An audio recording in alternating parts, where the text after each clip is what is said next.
Недела 18:30, хотел Риберо, стартуваме со новото издание на подкастот Делчево 365. Добро вечер. Делчевско-Каменичката епархија е една од 15 епархии на Македонската православна црква, формирана со благослов на Синодот 2023 година, а за седиште е избран нашиот град Делчево, како дел од процесот на интеграција на православната Охридска архиепископија. За ерхиерей е поставен епископот Марко Делчевско-Каменички и јас би рекла дека тоа е нашата амбасада, која го представува нашиот град во земјата, но и во странство. Вечер вас зборуваме со епископот Делчевско-Каменички, господин Марко. Добро вечер, вас е преосвештенство, навистина ми е многу мило што сте дел од овој наш подкаст и што и покрај обврските најдовте време да поразговараме. Добро вечер, поздравувам сите гледачи на ова во последно време многу популарен формат подкаст, во кој имаат можност многумина и да кажат многу работи, колку што можев да прв пат учествувам на ваков подкаст, меѓутоа колку што можам да видам, така е концепиран ова да трае малку подолго, за да може човек и да каже многу работи, да бидат слушнати во јавноста и се надевам дека ќе им биде интересно овој разговор наш и дека ќе биде од духовна полза за гледачите, за оние што ќе го гледат и на интернет. Во ред ли ако кажам дека делувате многу сериозно, сјаете со страхопочит, што до некаде и во ред со титулата која што ја носите, меѓутоа кога човек ќе ве запознае, вие всушност сте многу опуштен, смирен, насмејан и духовит човек. Видете вака, она што ми е од црквата доверено како служба, епископската служба, секако е сериозна служба и самата таа сериозна служба носи некаква стравопочит, затоа што всушност ние вршиме една свештена служба, која што ниту на ангелите Господ не им ја доверил, туку ја доверил на луѓето и посебно на епископите и на свештениците да принесуваат бескрајна жртва на Бога, хлебот и виното, кое преку литургијата се претвара во тело и крв Христови. И таа одговорна служба која има секако носи една стравопочит, меѓутоа од друга страна радоста која сите ние како свештенослужители ја носиме, а тоа е радоста на воскресението, нас не прави ведри. Јас се надевам дека тоа не е мана што сме ведри и радосни заради воскресението Христово, и таа опуштеност е донекаде оправдана заради тоа што и убава, сметам дека е убаво, затоа што христијанството е вера на радоста, вера на воскресението, не е вера на тагата. Секако во животот се случуваат и тажни моменти и се може да се случи во животот, меѓутоа радоста на воскресението нас не прави ведри да бидеме и радосни, а од друга страна свештената служба која имаме си ја сваќаме сериозно и на тој начин функционираме ние свештенослужителите. Се надевам дека тоа ќе го разберат, таа симбиоза на сериозност и на радоста која е заради воскресението Христово. Деновиве одбележавте 21 година како сте епископ. Какво е чувството да се биде со оваа титула толку години и што е она што секогаш ќе го паметите во овие изминати 20 и повеќе години? Всушност, минатата година беше јубилејна. 20 години од ракополагање за епископ. Меѓутоа, минатата година имаше интронизација наша во столичување во оваа епархија, како што на почетокот споменавте дека оваа епархија е формирана минатата година 2023 и се случи тогаш во столичувањето овде во Делчево и немаше можност да прославиме, бидејќи веднаш после тоа требаше да прославуваме и 20 годишнина, па одлучивме оваа година како прва година, една година поминати како епископ на Делчевско-Каменичката епархија, да прославиме и малку посвечено, поканивме гости од страна, дојде владиката Врањски Пахомије, кој е владика токму таму каде што јас си го примив епископскиот чин во манастирот Свети Прокор Пчински и соседната епархија Струмичка благослови владиката Наум да дојде неговиот викарен епископ, владиката Јаков. Требаше и други владици да дојдат, но од објективни причини беа спречени да учествуваат во оваа прослава. Кога го примив, чинот бев многу млад и може би премлад за таква една одговорност. Меѓутоа, јас секако се повикав на волјата Божја, затоа што ниту јас барав да бидам избран за епископ, ниту посебна желба имав за таква служба возвишена, нити мислев дека некогаш некој во мене ќе види човек кој што може да се носи со таа служба.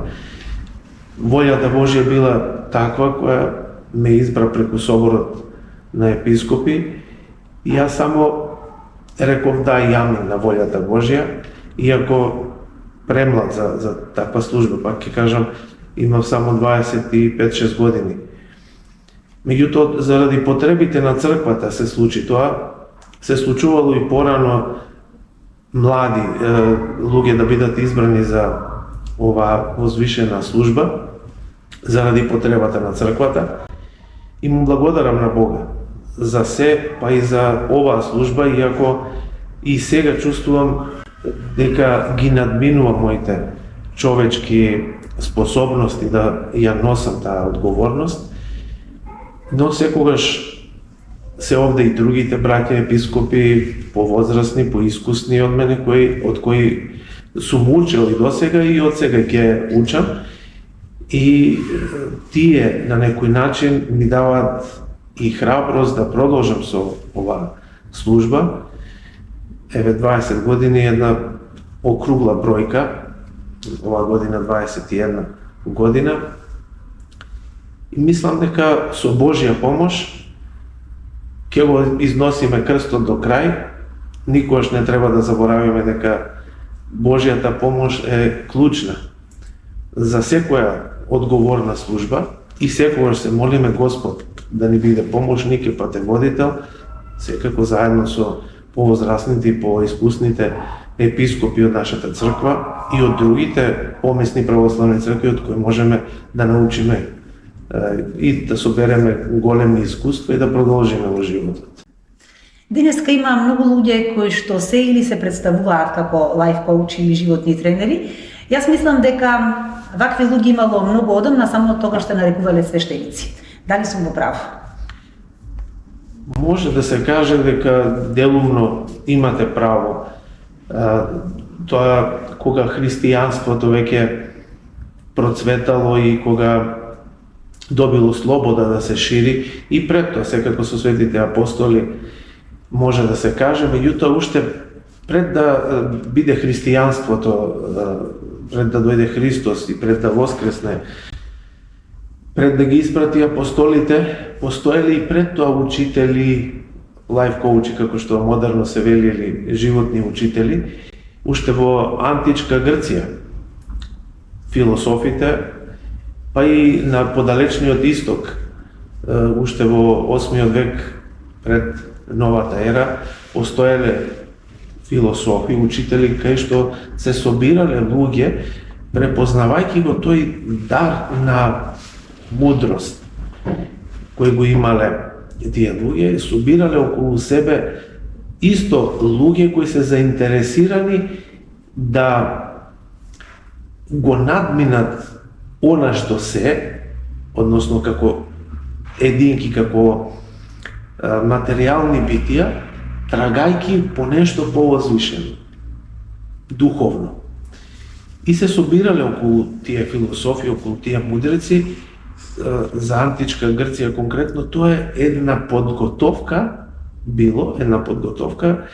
која подоцна, кога дошло христијанството, многу полесно тие луѓе, односно имајќи у искуството со тие антички философи, кои мудрувале, секако барале начин да се доближат до совршенството, до Бога, иако трагале во темница, така да кажем, насетувале дека има нешто повозвишено од она што овде го гледаме како материјален свет и трагале по тоа. Кога дошло христијанството, од балканските народи овде, грците први го примиле христијанството и секако имајќи ги како подготовка философите кои трагале на некој начин во темница и сега им дошло светлината, ги просветлило и ја примиле многу полесно христијанската вера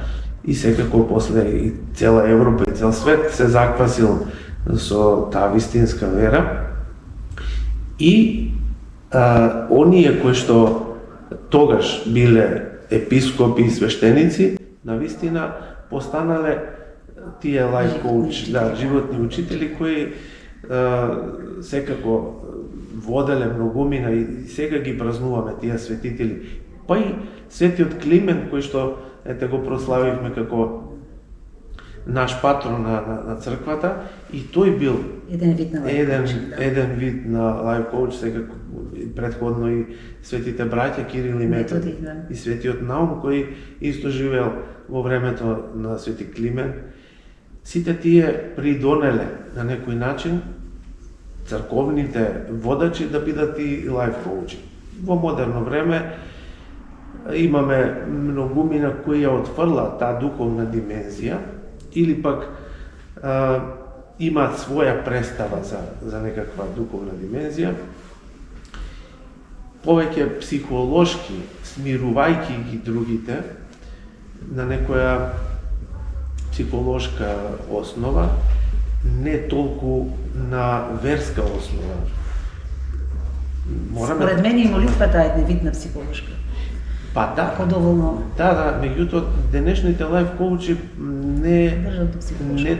не држат многу до молитвата и до она што е возвишеното, туку некако повеќе на психолошка основа да се смири совеста на луѓето и биваат на некој начин учители животни. Додека зборуваме на оваа тема, се извинувам поврзано на прашањето, ако чувствуваме некоја тежина во нас, некому или нешто не можеме да опростиме, и тоа влија на нашата психика, дали ако доволно долго се молиме на Бога, ќе можеме да опростиме и на тој начин ќе се смириме и психички. Да. Молитвата е составен дел на верата и молитвата е разговор наш со Бога, на нашата душа со Бога. Има различни молитви во кои ние просиме од Бога, молиме од Бога здравје, среќа, тоа е најпопуларно во распространето, да кажем, во народот, здравје и среќа, веле. Па после може би доаѓа богатство, некое материјално. Меѓутоа, најпрво, она што треба да го бараме од Бога, просветление на нашиот ум, да го најдеме нашиот пат до Бога, без разлика дали тој ќе подразбира малку и тешкоти во животот, искушенија кои треба да ги поминеме за да стигнеме до Бога. Има молитви во кои го фалиме Бога, има молитви во кои се заблагодаруваме на Бога, но кај луѓето најмногу е распространето тоа да се молиме за нешто Господ да ни даде.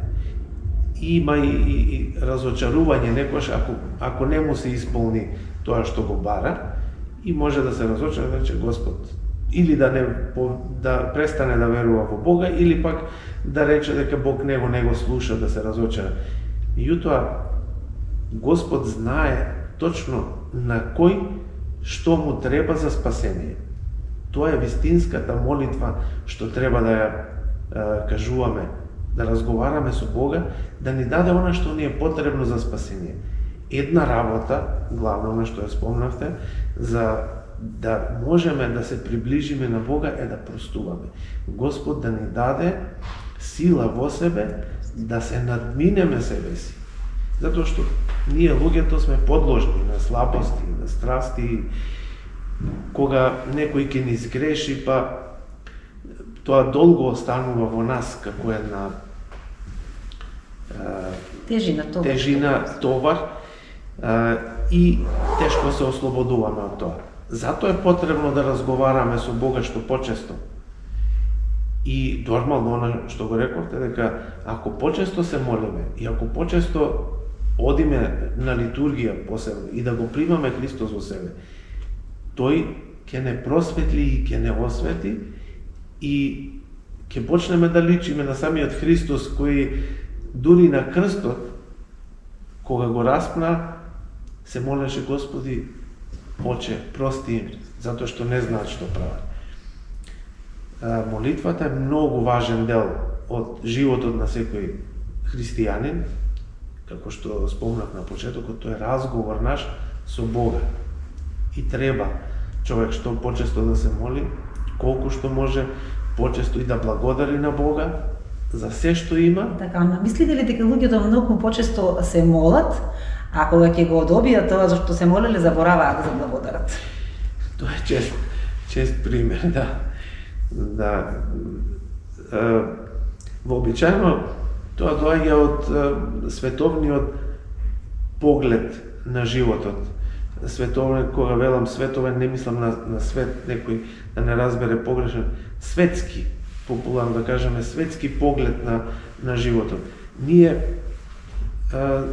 полека, но сигурно се претвараме во потрошувачко општество, каде што само бараме нешто колку да можеме, значи, да потрошиме, а не да придонесеме за да се обнови тоа. Потрошеното да се обнови или на некој друг да помогнеме. Сега, црквата е затоа овде да не подсетува сите, првенствено и мене, и јас како епископ, и јас да ги подсетувам другите, и другите можеби и мене да ме подсетуваат дека не треба да бидеме такво потрошувачко општество, туку сосема спротивно, да знаеме да благодариме на Бога за се што имаме, без разлика колку е тоа. Да знаеме да благодариме. Во Евангелието многу убаво пишува: ако во малку си благодарен, Господ ќе ти даде повеќе. Ако ти не знаеш што малку да го цениш и бараш уште, Господ не затоа што не сака да ја исполни желбата на тие луѓе, туку не сака да пропадне тој човек. Ако му даде се, тој ќе заборави воопшто на Бога и ќе пропадне како човек, како битие. Бог не сака човекот да пропадне. Сака да биде жив вечно. Затоа и сме створени. Господ има поинаков критериум како ни ги исполнува желбите, но затоа треба да се молиме: Господи, дај ми се она што ми е потребно за спасение. Тоа е најважно. Ако нешто и да е моја желба, ако не е полезно за мене за спасение, нека не ми го дава Господ. Така треба да се научиме да бараме само она што ни е полезно за спасение. Острастени сме, многу често бараме и она што не ни е потребно за спасение, меѓутоа затоа е животот, затоа е црквата овде да не подсетува на тоа и затоа е потребно човек да оди на литургија почесто се подсетуваме на тоа дека треба да бараме она што ни е потребно за спасение. Мислите ли дека денес многу лесно веруваме во се и се што, а некако тешко или многу малку веруваме во Бога? Па материјализмот во ајде да речем во последни децении, ама дури можем да речем и последниот век, материјализмот го зазема главното место во животот на човекот и повеќе се надева на тоа што го има конкретно, отколку на она што Господ треба да му го даде за спасение. И затоа и верува во тоа, не верува во она што не може да го види. Пак ќе речам, улогата на црквата е клучна за оваа работа, да ги подсетува луѓето. Ги подсетувала и минатите 20 векови црквата на тоа и ќе продолжи да ги подсетува дека не е се овде што гледаме пред нашите очи, дека постои нешто што не можеме да го видиме.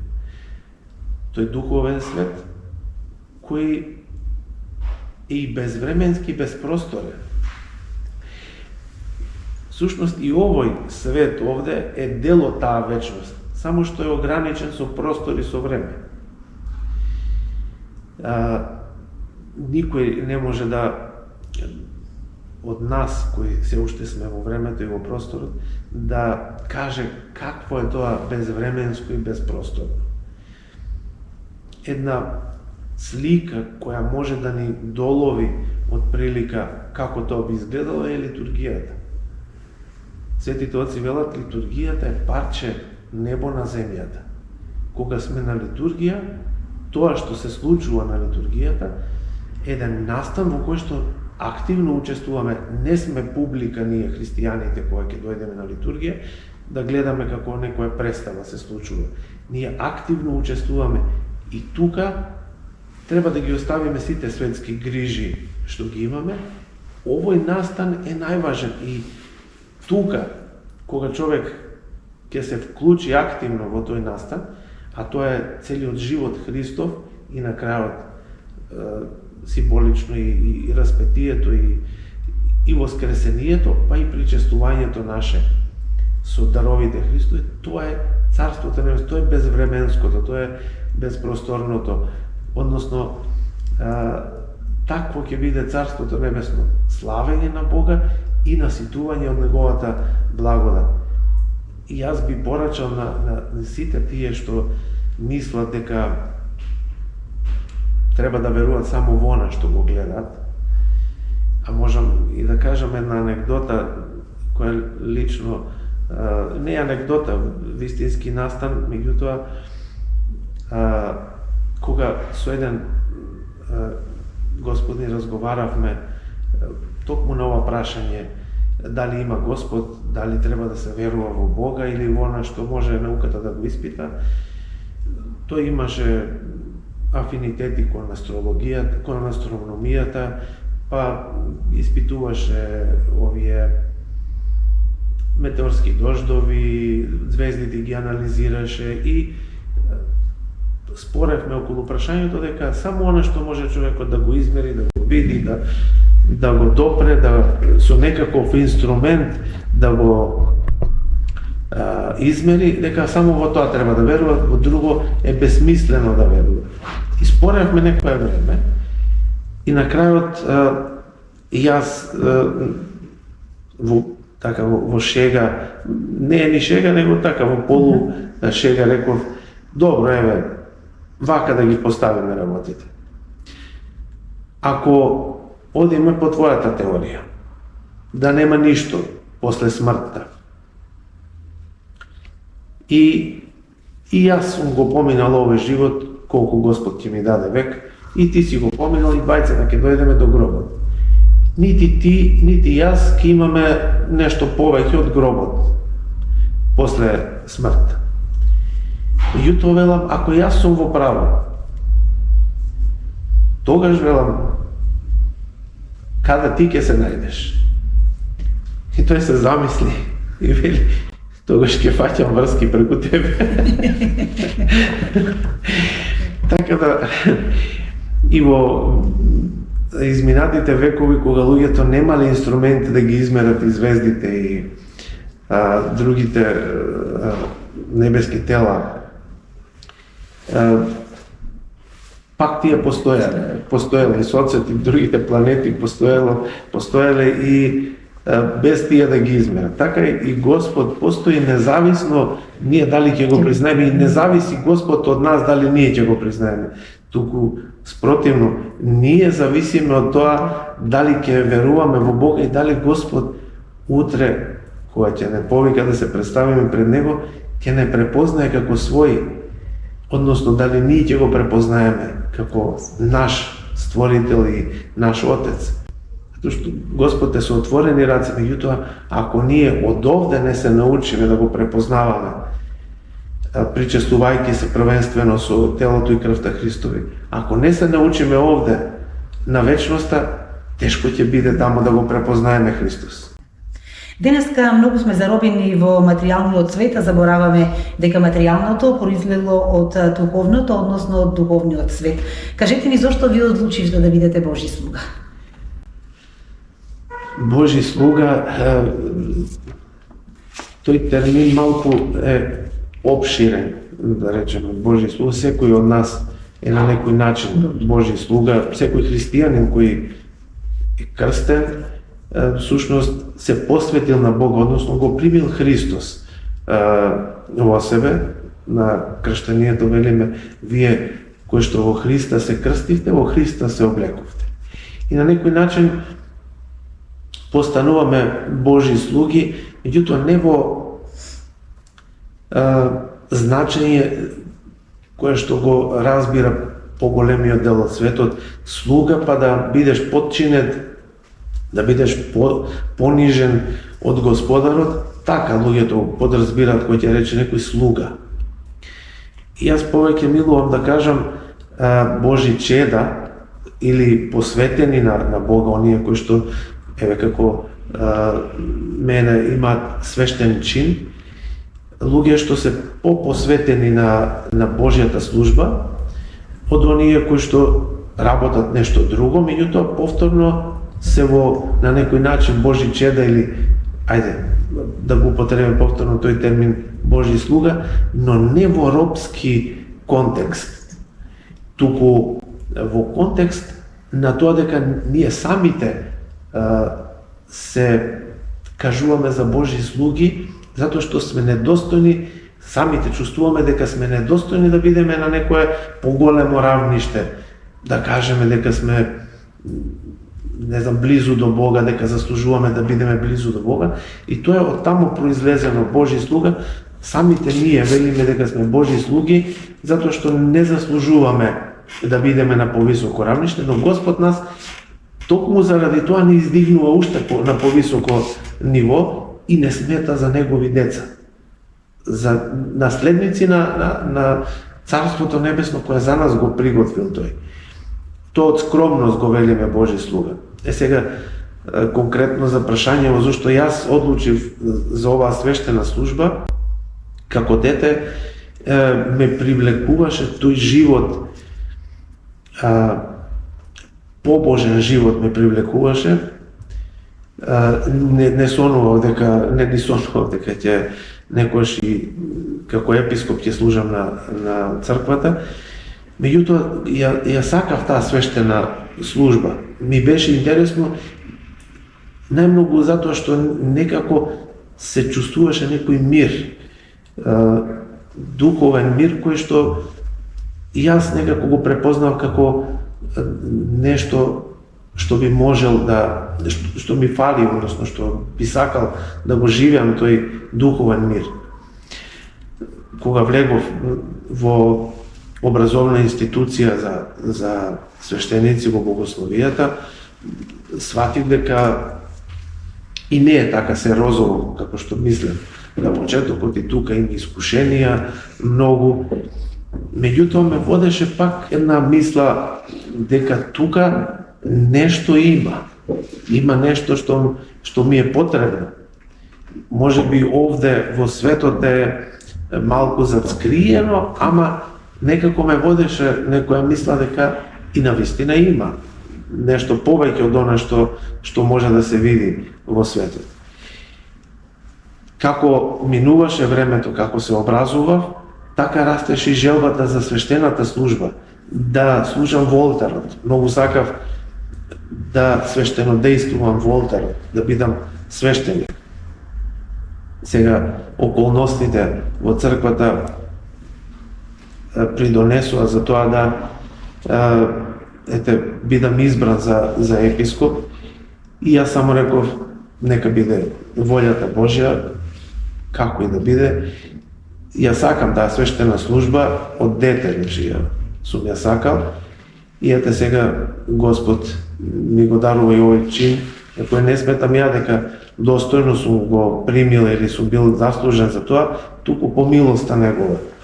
И ќе се трудам, му благодарам на Бога, не противречам на Божјата волја, ќе се трудам колку што е тоа во моја сила и нормално со Божја помош да го носам тој крст, таа одговорност на таа свештена служба, затоа што сега, како поминаеве 20 години од мојата епископска хиротонија, сваќам дека навистина тоа за што се определив како дете, сега е она што го живеете вашиот детски сон. Да, го живеам на некој начин детскиот сон, и многу повеќе работи и научив, и се надевам и уште да научам и да бидам од полза на мојот народ, на црквата и на крајот на криштата, и за мене самиот да бидам од полза, да Господ по неговата милост да ме спаси од Царството небесно.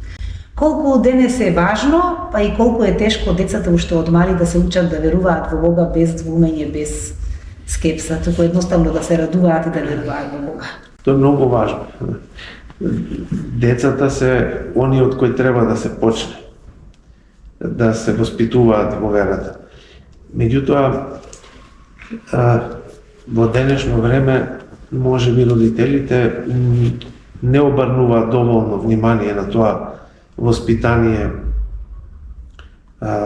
верско воспитание, да кажем. Убаво е и во училиштата, како сега што има, односно не е веронаука, сега етика на религија, така мислам дека се вика, беше пред неколку години, ако добро се сеќавам, како веронаука, па после се... предмет. Да, ама се нарекуваше веронаука, па сега поинаку етика на религии, каде што од сите религии се има, како да го кажам тоа, учат за сите религии, некаква етика на религии. Меѓутоа треба секое дете кое е крстено, кое е во христијанско семејство, да се воспитува во православен дух. Нема да му биде туѓо и тоа знаење за другите религии, сега толку има по интернет, може да се прочита, меѓутоа многу е важно прво од родителите да почне тоа воспитание. Од најмали нозе да се носат децата во црква, затоа што децата тогаш го примаат најважното воспитание. Кога од бебиња се носат во црква, може би тоа не може да разбере, не може, сигурно не може да разбере, па дури и на 4, на 5 години возраст, па и до 10 години, тешко дека ќе разбере суштината зошто сега мора во црква да оди. Меѓутоа, полека се воспитува, а се воспитува и по однесувањето на родителите. Ако го однесат, ако родителот знае да застане убаво, да застане мирно, да го смирува кога на детето ќе му биде веќе досадно, да биде во црква, да знае како да го смири. И тоа е воспитание. Дишејќи таа атмосфера во црквата, детето се воспитува. Уште од бебе, дури кога не може ни да зборува, тоа ја го мириса темјано, ја слуша црковното пеење, го слуша, ја диши на некој начин таа црковна атмосфера, литургиска атмосфера. На крајот го носи и родителот да го причести. Децата може да се причестат до 7-8 годишна возраст, може да се причестат без да постат, без да имаат било каква обврска, да се исповедаат, затоа што црквата смета дека до таа возраст детето не е толку свесно за своите постапки. Потоа треба да се воведува полека во таа црква, мислам во црковниот живот, да се воведува полека. Првиот исповедник треба да му биде родителот. Потоа и во врска со постењето да му се даде некако воздржание, некако на возрастните луѓе, да му се даде некако воздржание со което ќе знае дека нешто прави, некаков подвиг прави. И секако многу е важно тие црковни книги за деца има сега и такви, и ние сме со намера да издадеме некои такви за деца како сликовници, како кратки приказни во кои што провејува љубовта, братската љубов или да речеме милоста. Тоа е воспитание на децата. И тие да им се читат пред спиење или во некоја друга прилика на децата и на тој начин да се воспитуваат и да посакаат самите утре да дојдат во црквата и да ја дишат таа атмосфера. Не треба строго да се држат децата, според мене, во црквата. Треба да им се каже дека треба да бидат потивки, да помирни, меѓутоа и да прошета детето по црквата, не треба веднаш да се прави фама од тоа. За да осети дека таму е добре дојдено детето и дека неговата слобода е таму исполнета. И на тој начин може да се, и така се воспитува децата во црквата. И потребно е тоа, но пред се треба родителите да го имаат ова предвид и да ги носат децата во црква. Јас се надевам дека ние како црква ќе придонесеме колку што можеме повеќе и да служиме служби, да ги објавуваме тие настани, да доаѓаат не само во црквата. Еве, почнавме ние и со други некои активности. Еднаш гледавме овде филм, па дискутиравме од теолошки аспект за филмот. И за децата може ќе припремиме некаква манифестација, нешто да ги анимираме децата, па да можат и тие да земат учество во таа манифестација, ќе им биде интересно, а тоа да биде со црковна тематика. И на тој начин да ги привлечеме кон црквата и утре сами да посакаат да одат на деца се тие, некојаш можеби нема да им се станува на сабајле, но полека, да. И сега интересно е тоа што кога некој ќе се разболи, оди најнапред на лекар и бара помош. Ако не може да ја најде, оди по гледачи, гатачи, па и ако тамо не ја најде, дури на крај бара помош од Бог. Зошто е тоа така? Жал. Па, не знам дали ќе можам во потполност да го објаснам тој феномен, така да речам. Пак ќе се повикам на тоа дека луѓето повеќе веруваат на она конкретно што ќе го видат. И сега, нормално, докторите се тука први кои можат да помогнат. Сега, ние во црквата не нудиме инстант решение. Затоа може би луѓето избегнуваат. Затоа што и не постои инстант решение. Решението е во нашата врска со Бога. Не можеме ние Господ да го земаме кога ќе ни биде потребно и да го оставаме, да мислиме дека Господ можеме да го ставиме во некој оквир или во некоја кутија и ќе го извадиме кога ќе ни биде потребен, па ќе го ставиме за некое време кога нема да ни биде потребен. Нашата врска со Бога треба да биде секојдневна.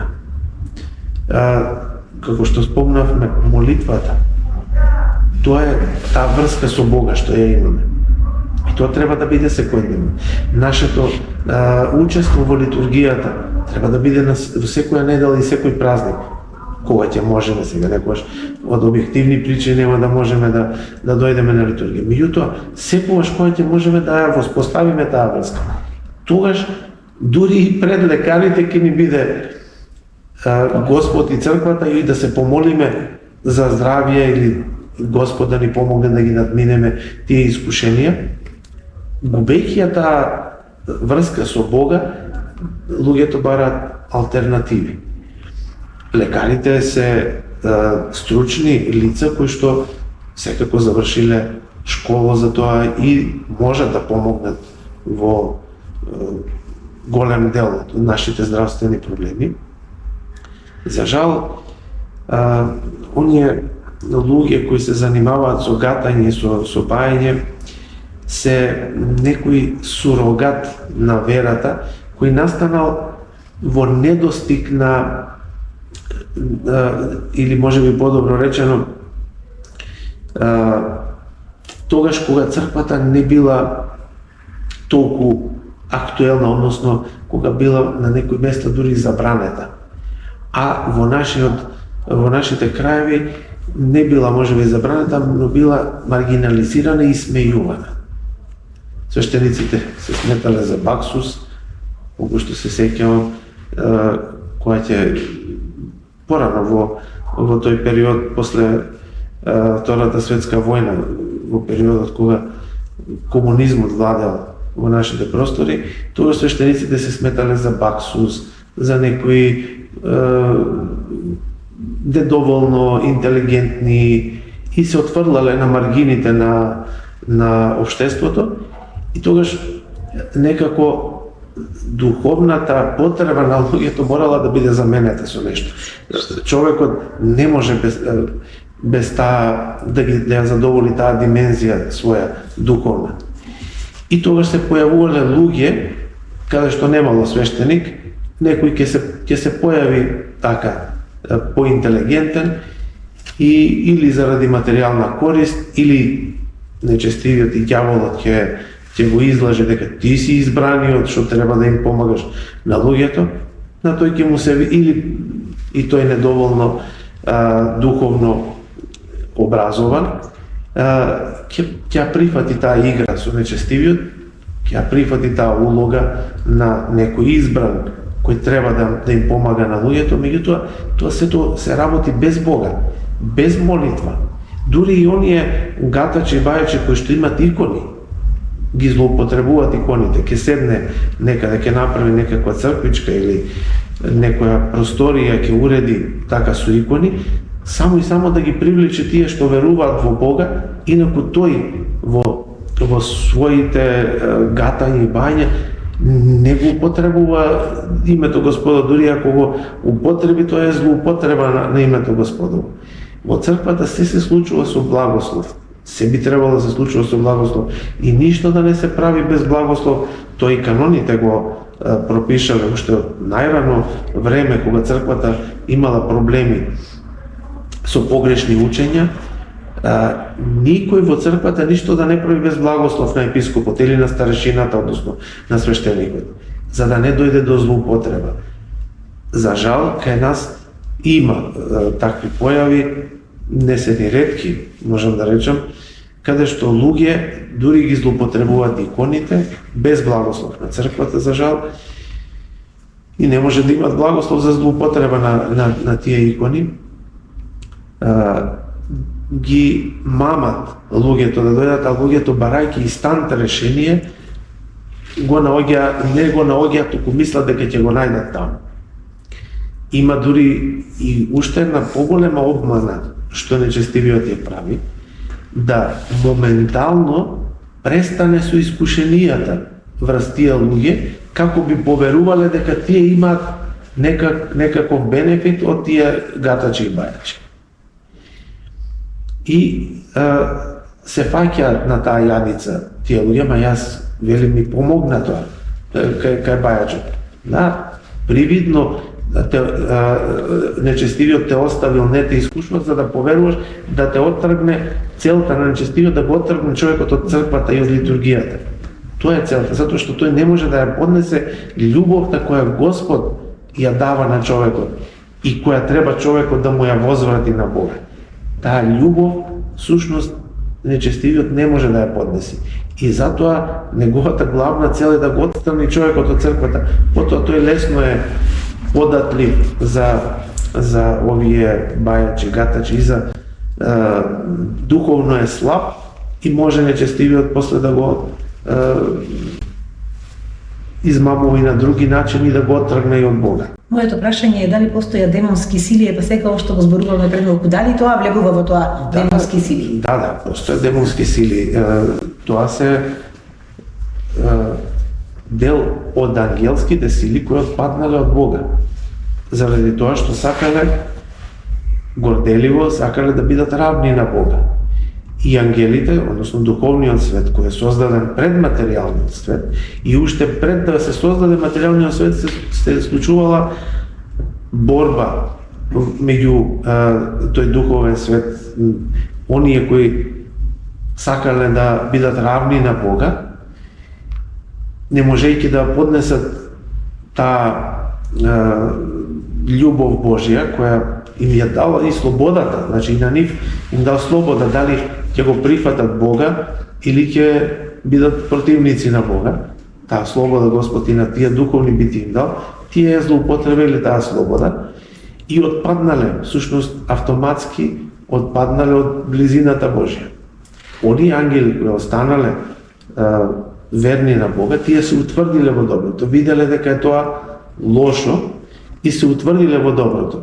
Предводник на тие ангелски сили кои застанале на некој начин, не во одбрана на Бога, нема потреба Бог да се брани, Бог е семоќен, со еден збор може да ги уништи сите демонски сили. Тој со збор ги создал, како и материјалниот свет што го создал, со збор може и да го уништи се. Меѓутоа не сака Бог така. И не можејќи да поднесат таа љубов Божја, тие отпаднали, станале противници на Бога и се утврдиле во злото. Таа завист која се појавила се манифестира и во материјалниот свет, кога Бог го создал материјалниот свет и човекот, како круна човекот го создава на материјалниот свет, со совест, со способност да го менаџира, популарно речено, овој материјален свет, да биде совладетел со Бога. На човекот му е дадено да биде совладетел со Бога.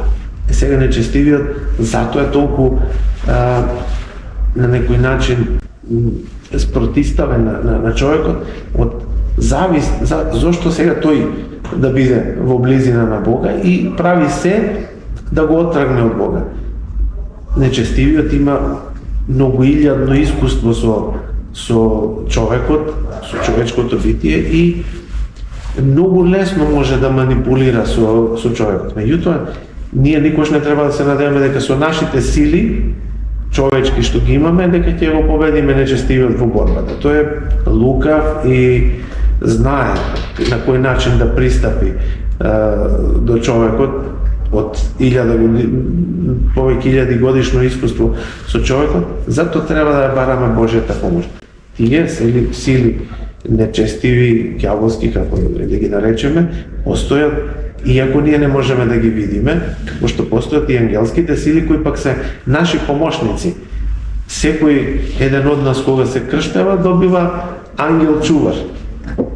Господ му испраќа ангел чувар и тој ангел чувар му помага низ животот. Ние имаме слободна волја дали ќе ја прифатиме таа помош или ќе се приклониме повеќе кон другите советници, да речем така, нечестиви, кои не одвраќаат од Бога. Ние имаме апсолутната слобода и како луѓе да се определиме. Тие насила не можат нити да не спасат, немат таков мандат од Бога, нити ангелите можат насила да не спасат, нити пак овие насила можат нешто да не направат, ако ние тоа не го прифатиме.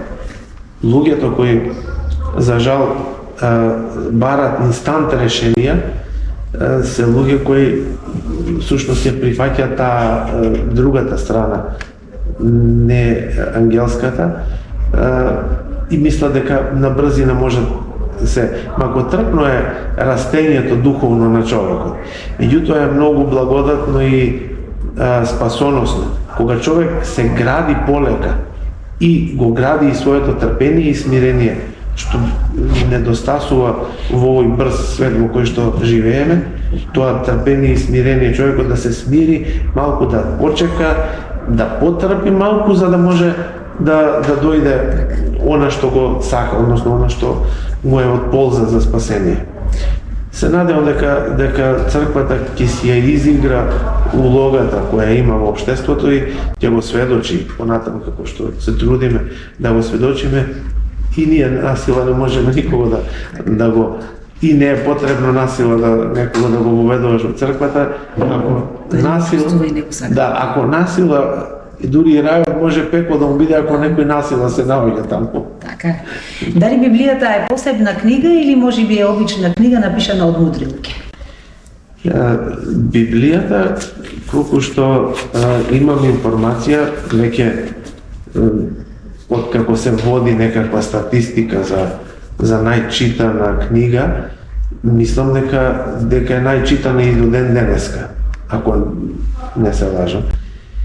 Не е случајно тоа што е најчитана, автори се повеќе луѓе на Библијата, да го вклучиме овде и Евангелијата, значи целата Библија, од Стариот и Новиот Завет, повеќе луѓе пишувале.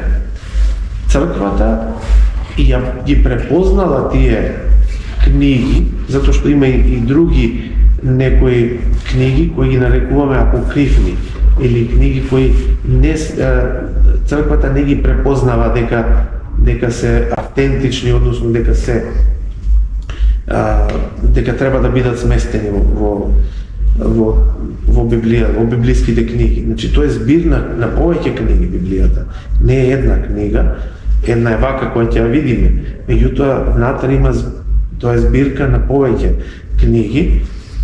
Црквата низ искуството свое ги препознала дека тие се книгите кои што помагаат на човекот да стигне до Бога. Тој порив на човекот е уште од неговото создавање. Господ кога го создал човекот, го создал по лика и прилика своја. По лика, значи по ликот, а по прилика, значи зададено му е да се усовршува до мерата на Бога. И сега, кога тој порив кај човекот е секојдневен, тој бара, истражува на кој начин би можел да стигне до Бога.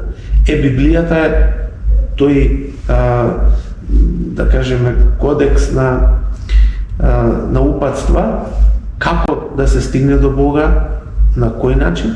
Меѓутоа, пак, ако беше доволна само Библијата и Евангелието, Христос немаше да се овоплоти како човек, да стане богочовек, значи, и да дојде да не направи едно со себе. Примајќи облик на човек, Бог нас не направи богови по благодат. Значи, Библијата е само упатство како да се раководиме. Но вистинското нешто е заедницата со Христос, кој ни ја овозможи Господ слегувајќи и примајќи човечко тело, вкусувајќи за нас од љубов, кон нас вкусувајќи дури и смрт, но на крајот и воскресна, затоа што смртта над Бога нема власт. И тој го воскресна тоа човечко тело кое го прими и ни го отвори патот кон воскресението и животот вечен. Значи, Библијата не е само книга на мудри луѓе кои ја напишале. Мудри биле секако, затоа што биле вдахновени од Светиот Дух.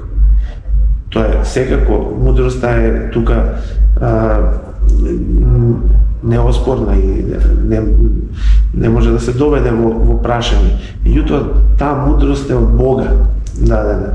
По вдахновение тие се напишени на црквата, тоа го препознала и тие книги ги сместила во Библијата, наспрам оние што не ги препознала како библиски книги, апокрифни, што велиме, и не ги препознала како библиски книги, тие не се сместени во Библијата, но Библијата е секако упатство за човекот како да се раководи, како да сти поуки.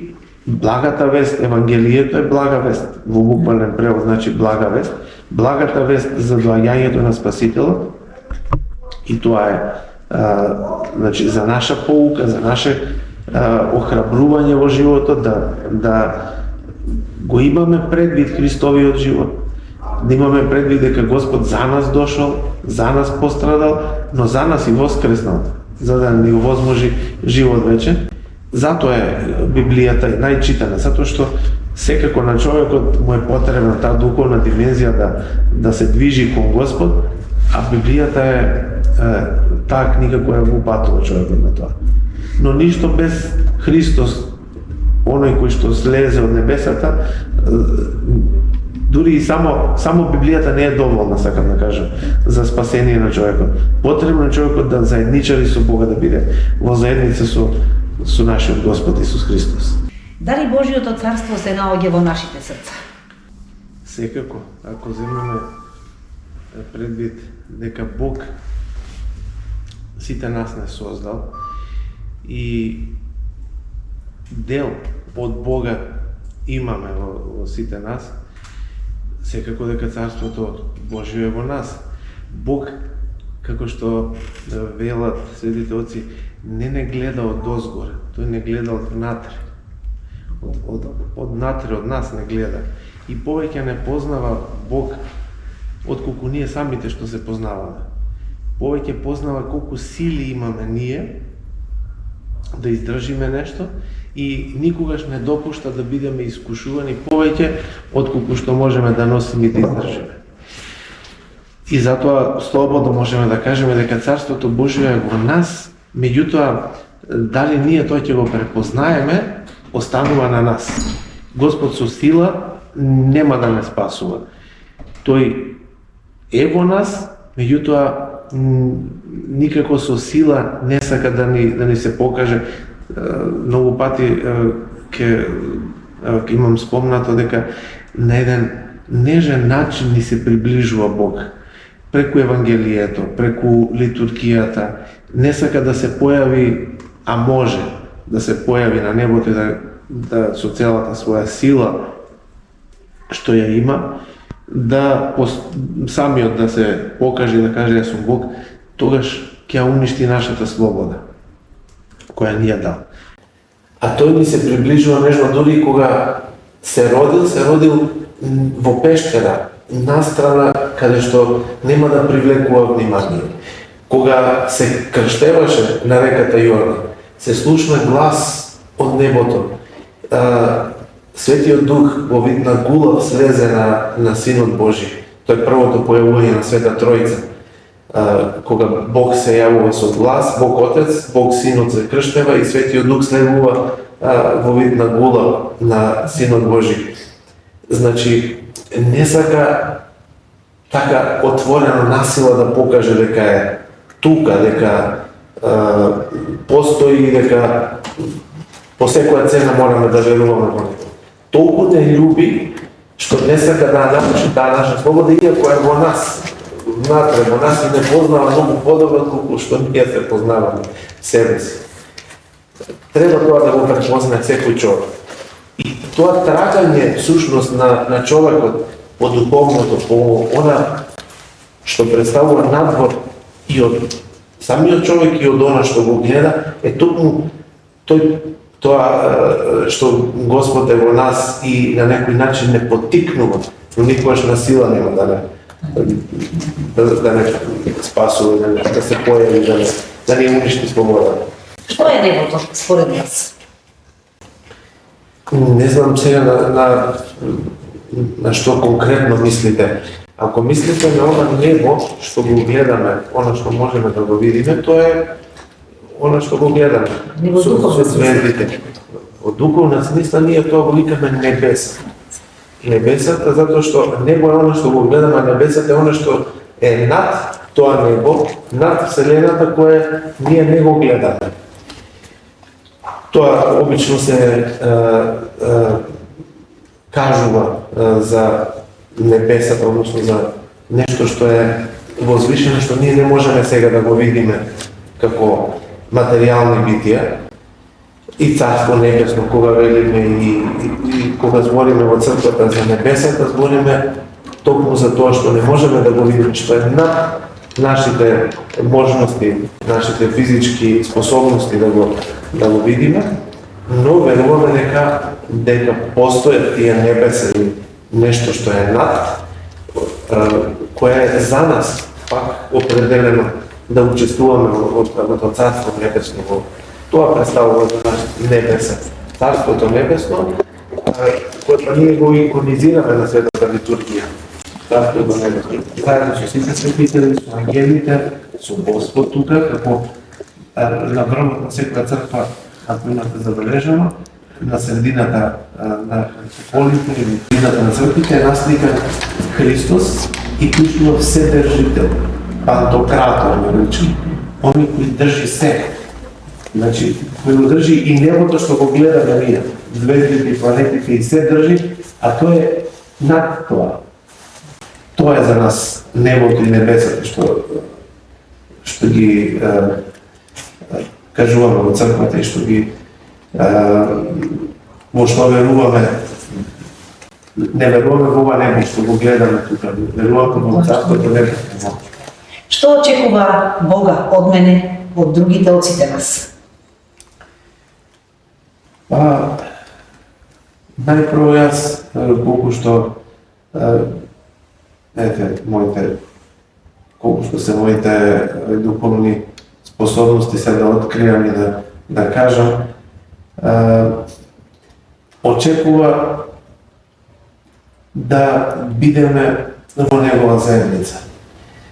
За да се биде во заедница со Бога, треба да бидеме дел од литургијата пред се.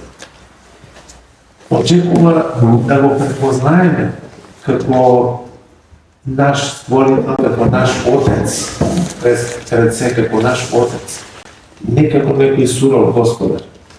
Тоа очекува да го препознаеме како наш Отец и да бидеме во Негова заедница. На кој начин тоа ќе го постигнеме, тоа е индивидуално. Секој има свој пат кон Господ, своји лични искушенија кои треба да ги надмине со Божја помош.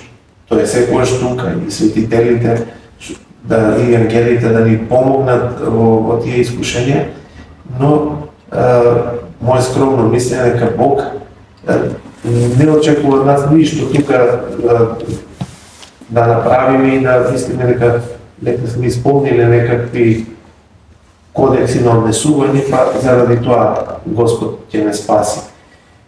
Што и да направиме овде на земјата, не е ништо наше. Господ се ни дава. И она што го даваме во црквата како прилог, како материјални средства, како жртва што ја даваме во црквата, сето тоа пак Господ ни го дава. Тие енергија, сето тоа е енергија. Сето тоа Господ ни го дава. Не очекува нас самите Господ да веруваме слободната наша волја да ја искористиме за да се вратиме таму од каде што нашиот прародител Адам отпаднал, близината Божја преку непослушноста. Сега, ако треба да биде обратно од ако што го имал Адам, кога поради непослушност отпаднал, ние да бидеме послушни, нормално влечиме црквата на Бога, на црквата бивајќи послушни, ние сме послушни на Бога, затоа што на нас Господ ни дал власт преку апостолите, се што ќе врзете на земјата ќе биде врзано и на небесата, односно и јас ве поддржувам во тоа што ќе го правите и се што ќе разрешите на земјата ќе биде разрешено на небесата. Односно јас пак ќе ве послушам затоа што ви давам таква власт. Има Господ доверно во нас. И сега, бивајќи ние послушни на црквата, она што црквата го вели за секој еден верник, да пости, да се исповеда, да се причестува, да води побожен живот, да се моли и дома, да прави милостиња, тоа е се еден начин на кој што ние се доближуваме до Бога и нормално круната на тоа доближување е причестувањето. Но за да се причестиме мораме да малку од себе да направиме некоја жртва, некој подвиг. Тоа е послушанието кое Господ го очекува, односно што не враќа нас на вистинскиот пат од кој што нашиот прародител Адам отпаднал. До сега кажавте дека многу е важна литургијата, меѓутоа, еве конкретно да објасниме. Важно е да одиме на црква кога ќе посакаме или кога ќе имаме време, меѓутоа многу поважно е да присуствуваме на литургија, а не да одиме во гладените часови или после литургијата. Секако е важно кога и да појдеме во црква, кога ќе имаме потреба или кога ќе најдеме време да појдеме. Но треба да наоѓаме време, треба да си го прилагодиме животот така да литургијата не биде главниот настан во нашиот живот. Кога ќе има литургија, тоа е неделата, секоја недела има, и на одредени празници, поголеми празници, светителски, кои почитуваме, или богородични, или господови празници, да одиме на тој настан, односно на литургијата, кој е најважен настан за нас. Многу мина сега, па немам сега потреба да одам на црква. Потребата наша не треба да биде заради нешто да одиме, односно за некаква материјална потреба, па дури и да е некоја духовна потреба, ама да не ја чувствуваме таа духовна потреба секогаш. Секогаш треба да чувствуваме потреба да бидеме во заедница со Бога. Да знаеме дека нашиот Господ е тој леп насушен што ни е потребен. Не само за овој живот, и за овде ни е потребен, но многу потребен ни е за вечниот живот. Не е, значи, доволно, да речем така, да се оди само кога ќе ни текне или кога ќе имаме некаква потреба да се молиме или што велите во попладневните часови кога не се служи служба. Може и тогаш да се појде тоа, но тоа не е доволно за да се воздигнуваме духовно. Потребно е да ја чувствуваме таа потреба за Божјата близина. А тоа е нормално на литургијата. Да. Останало меѓу народот и така се пренесува во генерација на генерација дека на црква секогаш се оди чист. Што значи зборот чист?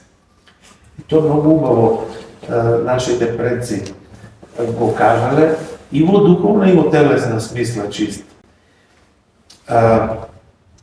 Секогаш кога се подготвуваме, па дури денеска, меѓутоа денеска малку е некои работи се заборавени, да речем, секогаш кога има некој важен настан за нас, еве да речеме свадба некоја, ние се припремаме пред тоа. Значи, се облекуваме убаво, се чистиме, значи, односно се капиме, се подготвуваме, се украсуваме, да речем така, за тој настан. Колку повеќе треба човек да се подготвува за онаа свадба што се случува на литургијата, односно тој настан, да го наречеме свадба, затоа што свеченост, затоа што Христос во Евангелието многу пати Царството небесно, односно тоа е литургијата, ја споредува со свадба на синот на Отецот, односно на Бог Отец, како Бог Отец прави свадба за синот и повикува луѓе, па луѓе некои не доаѓаат, некои доаѓаат на свадбата. Значи тоа е најголемиот настан за нас христијаните. Чист и во духовна и во телесна смисла. Ние се припремаме секогаш за многу поважно е човек да се очистува духовно. И телесно секако не треба да дојде тамо непристојно облечен или непристоен да биде во црквата и но многу е поважно да дојде колку што е можно чист, која ќе земе, никој од нас не може да биде безгрешен или во таа смисла, но да се потруди да се исповеда. Тоа е очистување на човекот, кога се исповеда, кога си олеснува душата пред свештеникот, кога ќе каже дека има мака во себе, дека не може да го реши тој проблем. Чувствува дека не му е простено нешто или дека направил нешто за кој ни самиот не може да се прости. Тогаш свештеникот учита молитва и имајќи предвид дека Господ на наш свештениците ни дал власт да разрешуваме гревови овде на земјата и ќе бидат разрешени на небесата, човекот добива олеснување на некој начин и, ако можеме така да го наречеме тоа, некаква чистота која ќе му прави некаква сатисфакција на чисто да го доаѓа на црква. Колку денес луѓето се придржуваат и ги почитуваат Божите заповеди? Па јас, колку што во црква тие луѓе што доаѓаат, сум имал прилика да разговарам и со други луѓе, не можеме да знаеме за луѓето колку ги почитуваат Божите заповеди, додека самите не ни кажат. Некој ако прави јавни гревови, тоа го гледаме и можеме да кажеме за тој дека не ги почитува. Меѓутоа, сите што се во црквата, ние сум сигурен дека се трудат да ги почитуваат Божите заповеди. Тие заповеди пак дадени се како некакво упатство, да не упатуваат за да не скршнеме од вистинскиот пат, од патот кон Бога. Се случува да се прекршат тие Божи заповеди, се случува тоа како луѓе, секако може да не се случи да сгрешиме, но затоа постои покаяние и исповед и се каеме, одиме кај свештеникот да се исповедаме и да напредуваме духовно понатаму.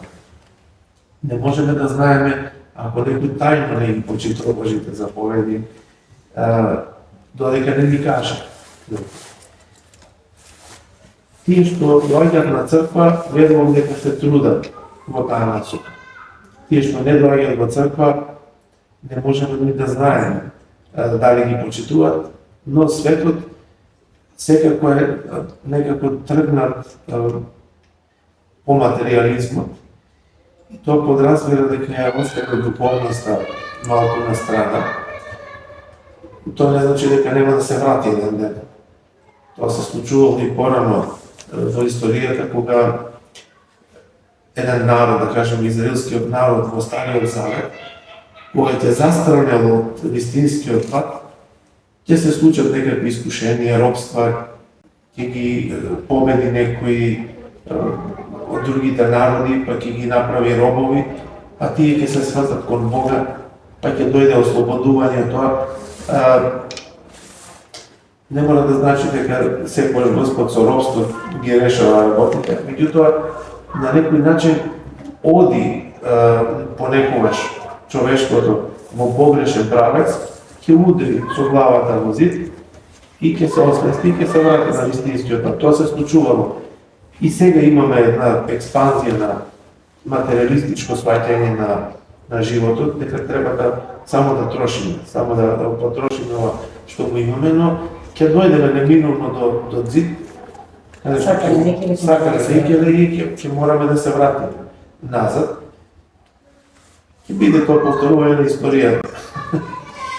Сега кажете ми накратко, планирате да воведете, да ги наречам новитети и некои измени околу задушници. Што е она што планирате да го направите како Делчевско Каменичка епархија за да биде подобро? Да, и за вас свештениците и за оние кои што ги посетуваат мртвите. Да, имајќи сега ова година некој искуство со тие задушници, сакаме и се договараме со свештениците да направиме, како што тоа не е некој новитет во православната црква. Тоа го има во други места. Сакам да кажам дека тоа не е нешто ново што сега прв пат ќе се спроведе во Делчевска Каменичка епархија. Тоа е искуство од некои други епархии каде што се олеснува работата и на верниците и на свештениците.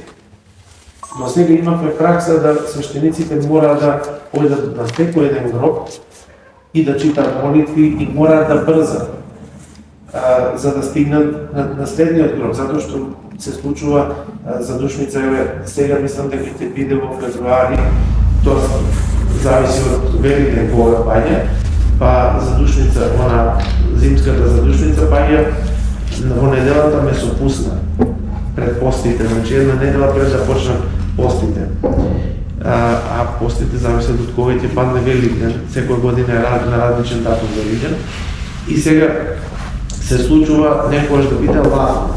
луѓето да чекаат многу додека свештеникот стигне до нивниот гроб. И пак летната задушница кога пак има многу горештини, исто така е непријатно кога чекаат луѓето, па нервозни се и луѓето, а и свештениците не стигнувајќи и на нив им е тешко. Кога ќе се лутат верниците и на свештениците им е непријатно. И затоа одлучивме на пракса која, пак ќе спомнам, не е новитет во православната црква, но овде сакаме да воведеме и правилно да се служи литургија на самата задушница.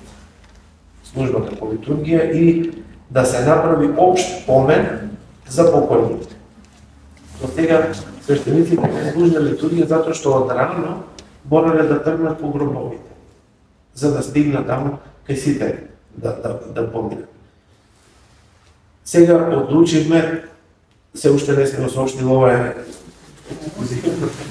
така за овој подкаст, ја го спомнам, ќе го повториме до задушница повеќе пати, за да биде многу подостоен и за свештениците, и за верниците, да се служи литургија во црквата, ако успееме да покриеме, сакаме да го поправиме кровот на црквата во гробиштата, затоа што протекува. Ако не ќе објавиме, може да се служи и во друга некоја црква, па после таму да се прават само помени. Планираме да се служи литургијата. Оние кои што сакаат да присуствуваат на литургијата и низ литургијата ќе се направи помен на покојните и после литургијата веднаш пак ќе се направи помен, тие ќе дојдат во одреденото време кога ќе се служи литургија. Оние што нема да можат рано да дојдат кога ќе се служи литургијата, исто така во црквата ќе се прават неколку помени на половина час или како ќе се договорим со свештениците. На секој пола час да се прават помени. Поменот ќе трае 10 минути, краток помен, како што се прави, меѓутоа свештениците немаат ни време кога одат од гроб на гроб толку да направат помен, туку само ги споменуваат имињата. А вака ќе се направи на секој пола саат, ќе се прави помен и луѓето ќе бидат заштитени и од горештини и од ладно. Ќе има маса за црквата на која што ќе се постават пшениците за покојните и имињата до секоја пшеница, имињата на покојните. И свештениците ќе направат помен, ќе ги прочитат имињата, а после верниците може да појдат на гробот и да си запалат свеќе. И таму да се запалат свеќе. Важна е молитвата. Дали ќе биде прочитана директно на гробот или ќе биде во црквата, не е толку важно. Важно е да биде достоинствено прочитано. Она што ќе се прочита навистина да биде и за верниците што слушаат молитвено да се почувствуваат и за свештениците да не морат да брзаат во читањето, да не морат да трчаат од гроб на гроб, па да се нервираат и верниците. Секој од верниците ќе си дојде, ќе постави пшеницата, ќе се прочита имињата, ќе се прочита целиот помен како што треба. На следниот пола саат пак другите што ќе дојдат после нив ќе ги постават пшениците и за нив ќе се прочита. И од таму може секој да си ја земе пшеницата, да си раздаде на другите верници за покојни и тој ќе го напоменам да знаат луѓето што значи тоа кога раздаваат храна. Тоа е убава пракса во нашата црква, потекнува многу одамна. Сега може би и нема толкава потреба како што имало порано. Порано знаеме сите, немало коли да се оди на погреби, а некој ако сака од едно село во друго село да оди, мора да оди пешки или со конј, со некаква запрега да оди, но тоа се било парно. И тие не можеле секогаш да носат со себе храна. И затоа, оние близките на покојниот кои што живеат во тоа село каде што ќе се прави поменот, одготвувале ручек или некаква закуска, за да се подкрепат оние што ќе дојдат од страна, да не одат гладни, да не се враќаат гладни. Затоа што пак ги чека уште неколку часа пак за нас. и подготвувале храна и има една кратка форма. Тој што дава, вели за душа, а оној другиот што ја зема храната, вели Бог да го прости. Тоа е една кратка форма. Од една подолга форма што треба луѓето да ја знаат што значи тоа за душа и Бог да го прости. Подолгата форма би била: повели касни и помоли се за душата на мојот покоен дедо, баба, не знам, кој да е покоен. А овој вели Бог да го прости. Фактички тоа е молитвата на оној што ја прима храната, молитвата за покојник. Бог да го прости, Царство небесно да му дарува, може подолга форма да се употреби, но доволно да рече Бог да го прости, односно ги прости гревовите да го прими во Царството небесно. Треба луѓето да знаат што значи за душа и Бог да го прости. Таа подолгата форма, но пократката може да се употреби за душа и Бог да го прости. И убаво е тоа. Јас неколку пати имам видено дека луѓето само подаваат храна, без ништо да кажат. Треба да се нагласи зошто е тоа. Зошто ти ја даваш таа храна? Не ја даваш, и зошто ја земам. И тој што ја зема многу пати не знае што да каже. И мислам дека ова ќе биде многу добро да го слушнат луѓето што значи тоа и да се употребува тоа. Тоа е молитвата, всушност која е потребна. На гробишта нема потреба материјална храна, да се остава храна, хлеб и друг вид на храна на гробот. На покојните не им е потребна таа храна. На покојните им е потребна молитвата на свештеникот првенствено, кој што има обврска да се моли за покојните, за живите, но и молитвата на другите околу што се собрани да учествуваат во таа молитва. И затоа е многу важно да се молиме за покојните и да ги посетуваме гробовите, да запалиме свеќе, но за подостоинствено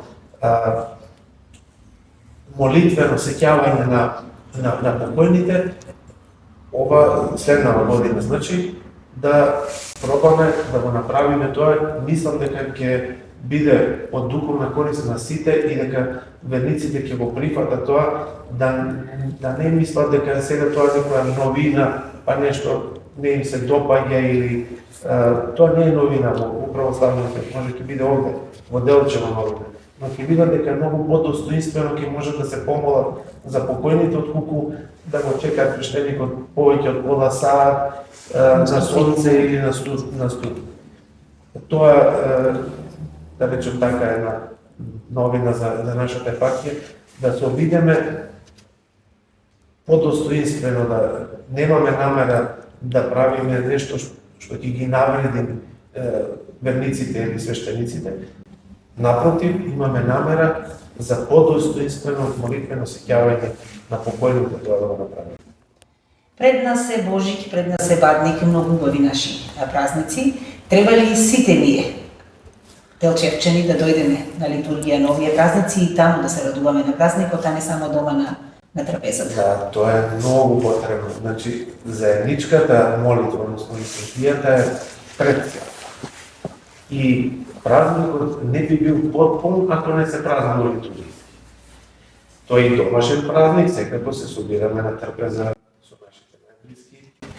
Меѓутоа, молитвено, односно заедничарење со Бога е неопходно за да биде потпун празник. Затоа што се собираме во чест на Господ. Тогаш го пречекуваме Господ кој се роди во тело. Бадник е денот пред Божик, во кој што ние со една духовна радост го чекаме, го исчекуваме самиот празник. И на Бадник се служи литургија, на денот, значи на Бадник се служи литургија, и после го прославуваме со постна трпеза. Тука многумина може би грешат, не е разрешено на Бадник на риба. Риба не треба да има на паниковата трпеза. Многу добар податок. Да, многумина спремаат риба како постно, меѓутоа во очи на Божи не се спрема. Постна е трпезата, но не е разрешено на риба. Рибата е една категорија во постот, повисока, да кажем, има пост кој се пости без масло, храна без зејтин, без масло. Имаме пост кога се пости со масло, но без риба, и имаме пост кога се пости со риба. Значи масло и риба, но воќе на Божик не е разрешено. По типикот на црквата. Ако некому заради слабост му е разрешено од свештеникот, тоа може. Ако свештеникот му разреши, но типикот не е разрешен за оние што сака да ги почитуваат. Типикот не е разрешен на риба. На масло е разрешено, на риба не. Следниот ден, било кој ден да се падне, дури и среда и петок Божи да падне, е разрешено, не се пости воопшто. Значи се јади и месо, и млеко, и јајца, се јади 10 дена. Од Божи па 10 дена до водици, односно до водокрст, денот пред Богојавление. Тој ден се пости, за да покажеме, гледате, тука се радоста на раѓањето Христово, сепак еден ден се остава пред Богојавление, исто голем празник наш православен, христијански, кога прославиме крштенијето, односно јавувањето на Бог во Тројца, да славиме тоа. Славиме крштенијето на Господ Исус Христос, но во Бог се јави на Богојавление, затоа што Бог за прв пат се јавува на човекот како Света Тројца. И заради тој голем празник, сепак оставаме еден ден, иако се радуваме на рождественото Христово, еден ден пред Богојавление, оставаме пак еден ден да се пости, како една мала припрема за големиот празник, како што еве 40 дена сега сме во тие Божји пости, 40 дена се припремаме за рождественото Христово, како што и се припремаме и за Великден, со 40 дена плюс Страстната седмица за Великден, така сега за Богојавление заради радоста, не повеќе, ама еден ден оставаме за некаква припрема, дури и телесна, да речем така, за Богојавление, да му пречекаме тој празник. Како што напоменав на почетокот, само ќе повторам, тој е убав празник, семеен празник, да кажем така, се собираме на семеена трпеза. Меѓутоа, литургиски е многу важно, не само овој празник, секој празник е потребно да се прослави првенствено литургиски. Да се појде наутро на литургија, после можеме со свечена трапеза, да си прославиме со свој има за се време, но првенствено е важно да се прослави литургиски секој празник, секоја слава. Истатовте и џебен молитвеник, дали планирате да продолжите со издаваштвото и еве за крај кажете ни ги плановите на Делчевско-Каменичката епархија во новата година? Да, скромно е ова, да кажем така, едно издание кое успеавме да го подготвиме, еден мал молитвеник, многу практичен. Тоа ни беше првенствено целта, да биде практичен молитвеник, во кој содржи кратки молитви, кои секој еден христијанин би можел да ги ползува дома или на било кое место, дури и на работа. Може да го носи, може да се види овде истакнат. Кратки молитви, молитви утрени, молитви вечерни, молитва пред јадење, молитва по јадење, молитва пред работа, молитва по работа, молитва пред патување, исто. И се кратки молитви кои нема да одземат многу време, дури за луѓе во кои во ова време во кое што живееме брзо, скоро да немаат време за ништо, но токму тоа беше целта со овие кратки молитви да ги мотивираме сепак да одвојат неколку минути. Неколку минути пред да појдат на пат, пред да јадат, пред да учат, има молитва, пред учење молитва, по учење за отварање на умот, да ги мотивираме со овие кратки молитви по неколку минути да одвојат и да си воспостават една духовна пракса дома, да си читаат молитви и на било кое место. И затоа е во мал формат, за да може да си го носат и во джеп. Секако дека планираме и понатаму да издаваме. Првенствено, плановите за следнава година наистина се вселиме овде. Се уште не сме вселени со живење овде во Делчево, каде што би требало да бидам. За место на живење ни одредено манастирот Балакија. Во тек се работи на оспособување на манастирот за да можеме да се вселиме и да направиме просторија и работна и просторија за живење. Во моментот тоа се работи. Се надеваме дека брзо тоа ќе биде. Малку е потешко за да го споставиме се и грејење таму, затоа ова зима ќе се сведиме само на внатрешно уредување, па кога нема да има потреба за грејење, тогаш би можеле да се вселиме, па до следната сезона на грејење да се надеваме дека ќе можеме да го направиме и тоа и да можеме да бидеме многу почесто овде во Делчево. Сега живеам во Штип, каде што имаме една куќа каде што живееме, патуваме за служби овде. Фала му на Бога, се трудиме секогаш да има служби, дали ќе служам овде или во Каменица или во некоја целата Делчевски или Каменички, но секоја недела, секој празник сакаме да бидеме присутни овде и да служиме литургија.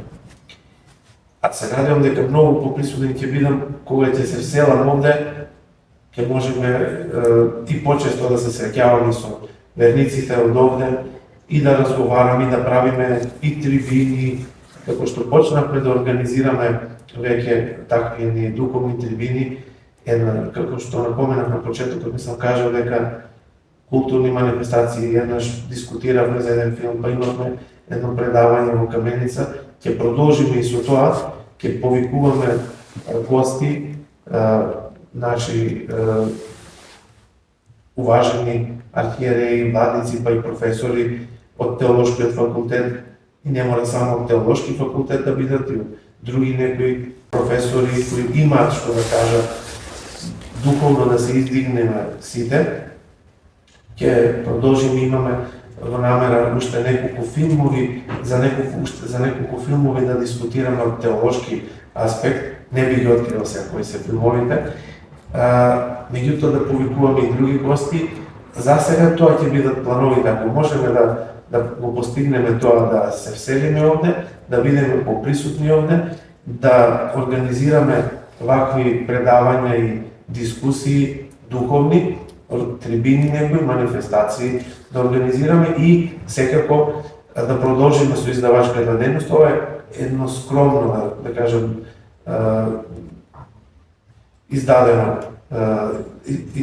едно скромно издание, кое може да го третираме само како најава за понатаму и други книги во превод на македонски да ги издадеме и голем молитвеник да издадеме, каде што ќе има кој ќе има повеќе време да прочита и дома по големи молитви, повеќе да се моли, ќе издадеме голем молитвеник и други книги. Мислам дека скромни ни се и условите во кои што екзистира Делчевско-Каменичката епархија.